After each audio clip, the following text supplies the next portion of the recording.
এই দুনিয়াতে প্রতিটা মানুষের জীবন তাদের মাথাতে আঁকা লাল দাগের উপর নির্ভর করে।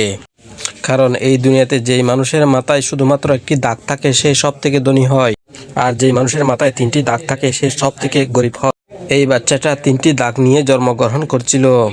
এরপর সে ধীরে ধীরে বড় হওয়ার পর সে দেখতে পায় তাকে শুধু গরিব মানুষের সাথেই থাকতে হয়, আর যাদের মাথায় 2টি দাগ আছে তাদের গোলামি করতে হয়। এমনকি তাকে 2 দাগওয়ালা মানুষের জন্য সারাদিনই কাজ করতে হয়, যার ফলে 2 দাগওয়ালা মানুষের বাচ্চারা তাকে মারলেও সে কিছু বলতে পারতো না। এই জন্য সে একদিন লুকিয়ে লুকিয়ে তার কপালের একটা দাগকে মুছে ফেলে।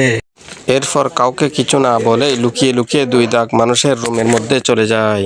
কিন্তু সে ভেতরে যাওয়ার পর দেখতে পায় সব 2 দাগ মানুষের 1 দাগওয়ালা মানুষের একদমই চাকরের মতো সেবা করছে, যা দেখার পর সে অনেক অবাক হয়ে যায়।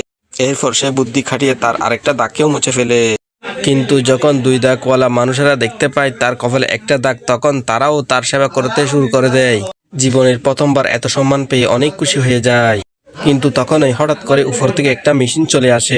এরপর সকল 1 দাগওয়ালা মানুষদেরকে টেনে টেনে উপরে নিয়ে যায়।